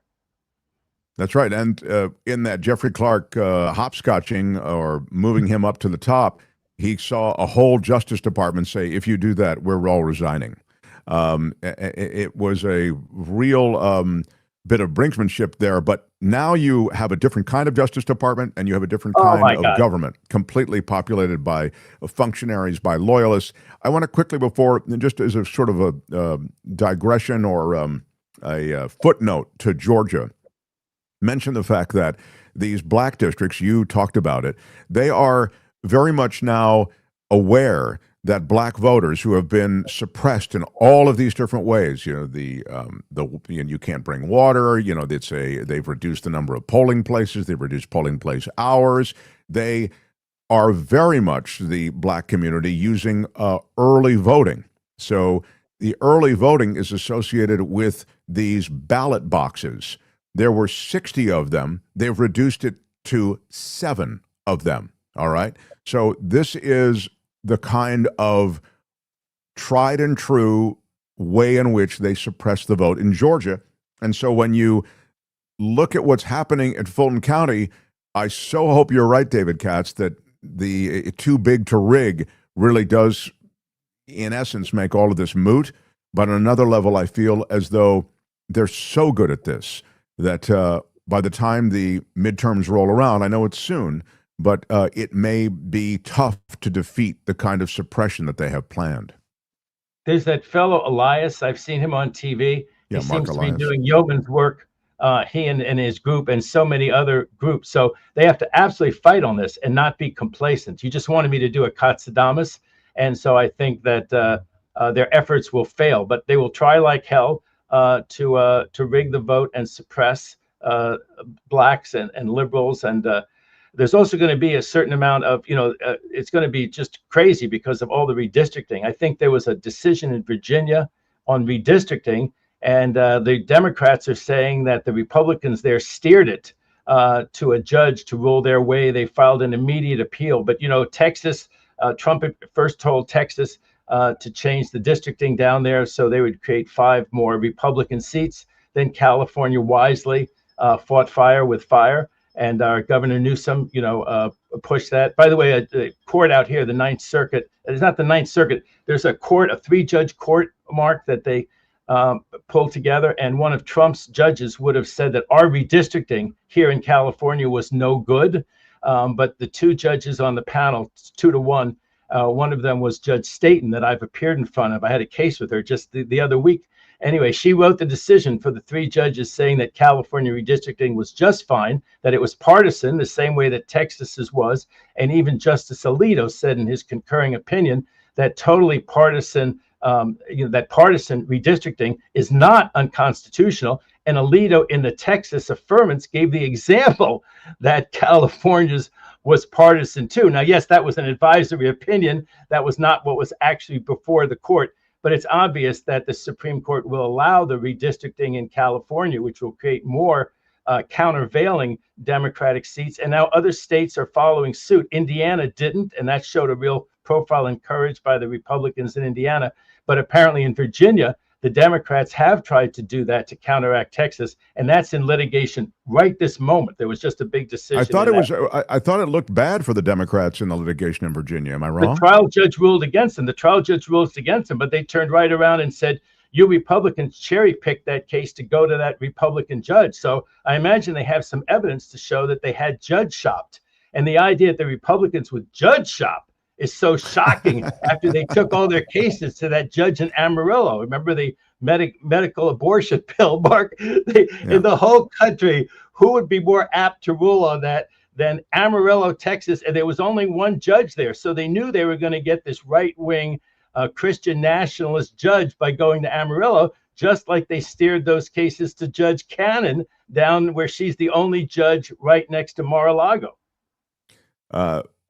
Yeah, I'll just return to the voter rolls for just a second, because judges have voted in favor of Democrats. In Oregon, of course, they wanted to obtain the voter rolls, and a judge dismissed that DOJ case. And I'll also mention that we heard Pam Bondi all of a sudden come out in this Minnesota chaos and say, hey, we can put an end to the chaos if you'll turn over your voter rolls to us. It was the weirdest out of left field demand. But again, it kind of gave up the game. It gave up the game, Mark. That's what they want. And it was a chance to kind of twist Waltz's arm down there. And, you know, we shouldn't minimize what poor Minneapolis is going through. The thing got bad in LA, but it never got to this level of Minneapolis. Minneapolis apparently really does feel like an occupied city. They're just going around, you know, helter skelter, and you know, basically going into these homes that may have the wrong person. The person they say was in immigration proceedings and already lost, but who knows if they got that right? Who knows if the person's case is pending? They're going and knocking down the door anyway without a judicial warrant. And then there's that 5-year-old down in Texas that it does appear they used him as bait. That story seems very, very contended, and it looks like, I don't know who's right in that one, but of course I suspect that Noam and her story are wrong because she's lied so many times. You know, we have a jury instruction, Mark, which says that once you find a witness is lying about one thing, you can draw the conclusion. You can infer that they're lying about everything. What conclusion can you draw after Stephen Miller and Christine Noam issued those statements that he was an assassin, that Preddy was an assassin, that he was going there to, what was it, create? They had something to create havoc. Yeah, it was going to be a mass shooter situation to hear them. Yeah, a massacre. He was there to massacre, and then you see that he really was a knight in shining armor. He was there to protect that poor lady that they'd thrown to the ground. He has his hand up in the air. You can see it's a camera there. I mean, the New York Times did that. You know, at least I saw it in the New York Times, where they did kind of a second by second, and it's awful. It's the opening statement for the murder trial of the people who were there. Yeah, that's why I say it's an execution.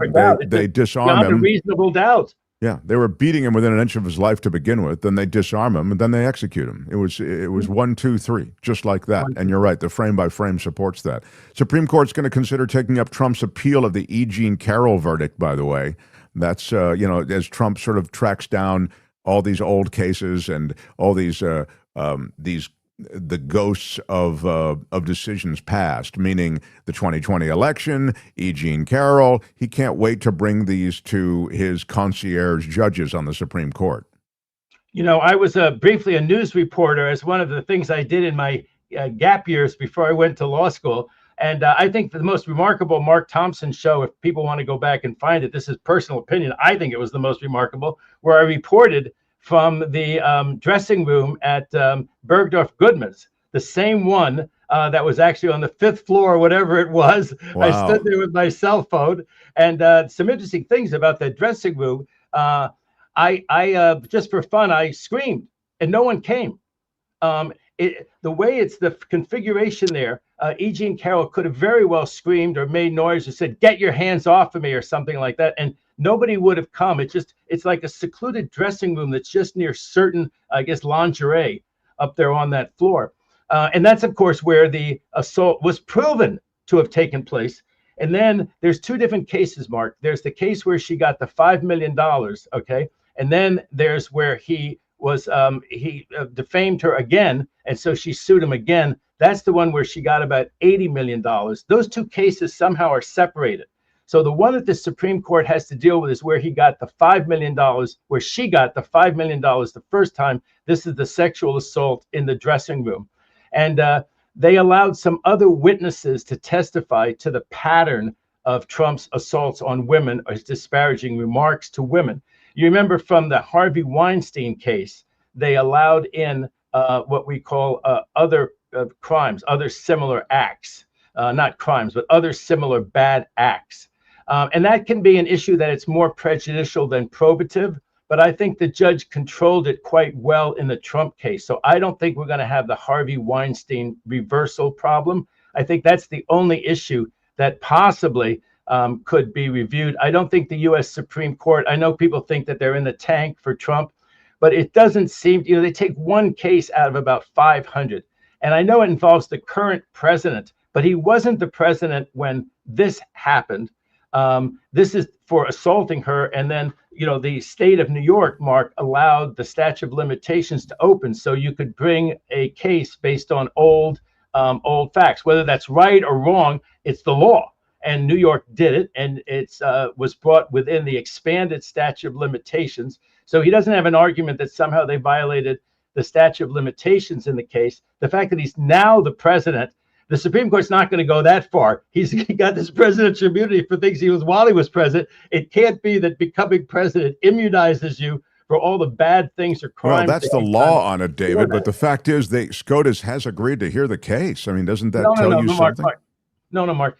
All these cases come up requesting certiorari. Okay, I filed a couple of these. And so they've only scheduled his petition, you're saying? They've scheduled the ruling on his petition, along with hundreds of other petitions, along with all these criminal defense lawyers and civil litigants who've lost along the road. So he's there with all the other losers saying, my case is so special. My case involves such important issues. You need to take this one out of the 500 that you're going to reject. I see. So they're not taking it up. Okay. This is going to be one of the 500 rejected. And I think we're going to hear that at the end of February, that this case has been, Carroll v. Trump has been rejected by them. Thank goodness. The $83 million one, I think, is even on firmer ground.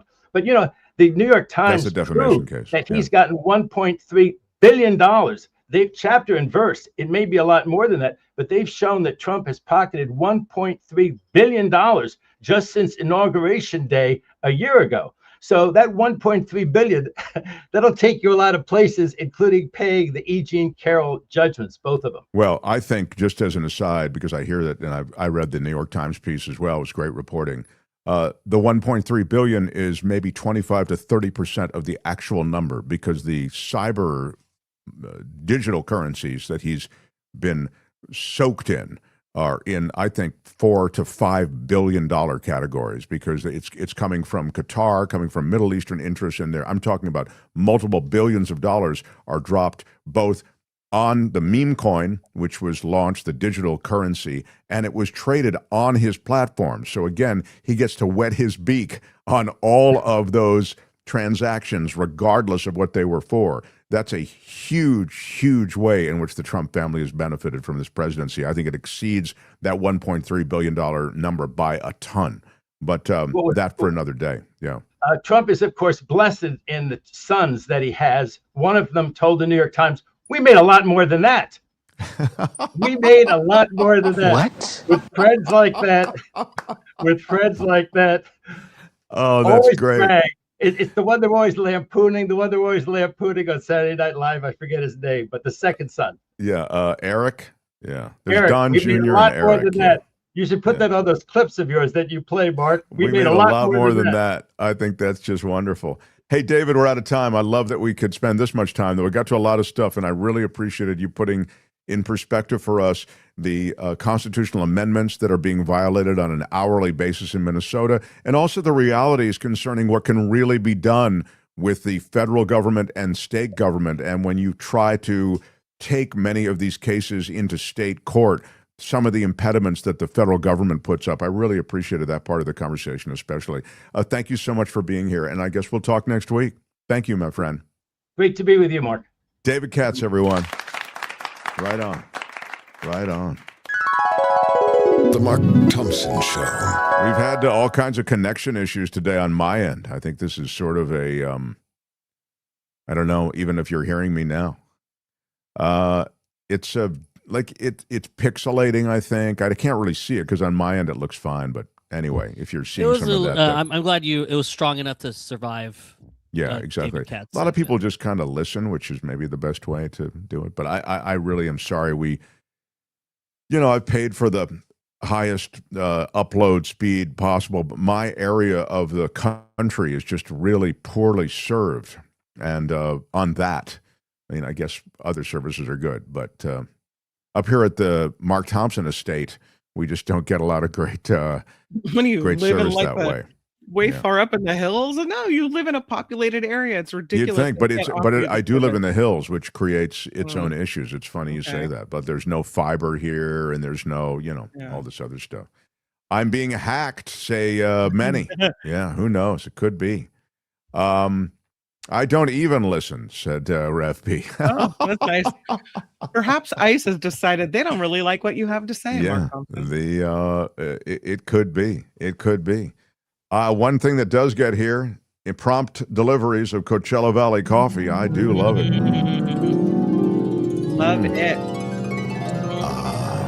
The Sunrise Blend. I recommended the Sunrise Blend to a friend of mine, and he's texted me. He said, I love it. Love the Sunrise Blend. CoachellaValleyCoffee.com. Find the tasting profile that fits you. You like it bold. You like it mild. There's a Sunrise Blend. Whatever you decide upon, add it in your cart. Then go over to the teas. Check them out. So Everything good. is perfectly curated. It's a boutique roastery. Everything roasted by hand and sourced so carefully. They're so meticulous about everything they put out. Do use our discount code MARKT. You'll get 10% off anything on the site. Coffees, teas, spices, even merch. You will love this. This is the best coffee I've ever tasted. And you might imagine, and you'd imagine correctly, that I have drunk coffee with kings and princes, Albert, on the Champs-Élysées, in the riads of Morocco. I've had tea and coffee with the very finest. And this Coachella Valley coffee is the very finest I've ever tasted. It's definitely a superior product. Yeah. There's never been anything like this. 10% off at checkout. CoachellaValleyCoffee.com. There's a reason that this place is fun. Ain't it true? I'm going to try the jasmine tea Thompson next. Show. This is Mark Thompson. I bet that coffee goes great with a cupcake, says Nella Fitty. Yeah, that's a good point. You get the coffee, then you do that sweet106bakery.com. You hit them with the same discount code MARKT. You get 15% off everything there. And you get, here it is. My Sweet 106 delivery arrived today, says Wes in Florida. I love it. I only ordered it 2 days ago. I'm telling you, they keep it fresh. It is small batch baked.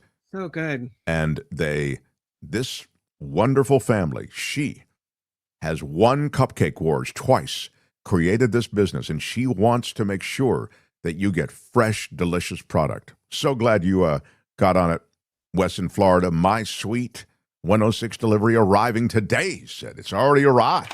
Love it. Sweet106.com. It's the same discount code. That's a great way to Sweet106bakery.com. Yeah. Sweet106bakery.com. Yeah, I keep saying Sweet106bakery.com. And again, there are links under this video. Is Mark going to scrape our voter registration? Is that it? Is that the question? That's the question. I think it's facetious, but I don't know. I mean, I do think that this voter suppression, but that does bring is what they're up to in Georgia. But let me look at the flash poll results. It's on our Thompson Show flash poll. What are the flash poll results, please, Albert? That's where you're here at the end of the show. It's time to check on the flash poll results as read by our distinguished producer who's just returned from 2 days in Hawaii. Albert, thank you. Yeah. Nice. Go ahead, Albert. Yes, so the question was, what is the real goal of the Fulton County Fed raid? And with 58% of the vote, it's voter suppression playbook. Yeah, it is the followed by voter suppression Trump's playbook. 2020 election lie, and then at 21% and close third, 19% intimidating election officials. Yeah, I mean, there could have been an all of the above on this one too, but I really am looking for the leading reason, and I think that is it. It's the voter suppression plan that is really being enacted for the midterms. So this is a swingy state, and we've seen what's happened. I talked about what they've done in the black community there with the voter suppression there. Tom Hartman was on yesterday, talked about the fact that there are tens of thousands of voters who've been removed from the rolls. We had Greg Palast on. He spoke of it too, did a movie about it, and Greg's coming on next week and we'll revisit it. But this is all the plan. So in my last second or two, Kim, anything I need to know? I thought this was really, really funny. Egolf Twitler says the best movie review ever of Melania. If they showed this film on a plane, people would still walk out from Variety. That is funny. Yeah, I guess it's not being very well reviewed.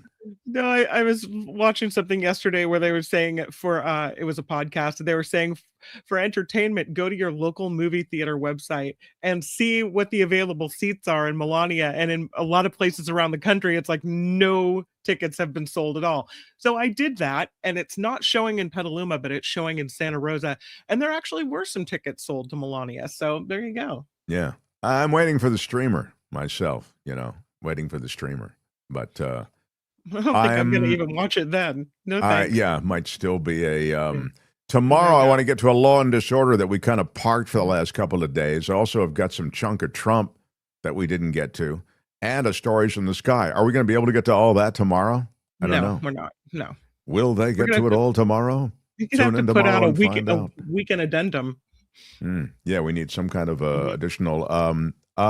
any other comments that are outstanding that I need to get? And now, your Harry comments. Magnan says, why did the ICE agent cross the road to ask the sidewalk for its proof of citizenship? Oh, Harry Magnan working the... Okay. We have an easy audience. How many baby seals were killed for Nicki's dress? Yeah, Nicki Minaj is not exactly... the very fluffy looking thing. Yeah. Thank you for beaming me up too, Scotty. Coffee and pan dulce. You cannot go wrong, Mark. It is so true. I'm going to kick it with some coffee right now. I got some stuff to read.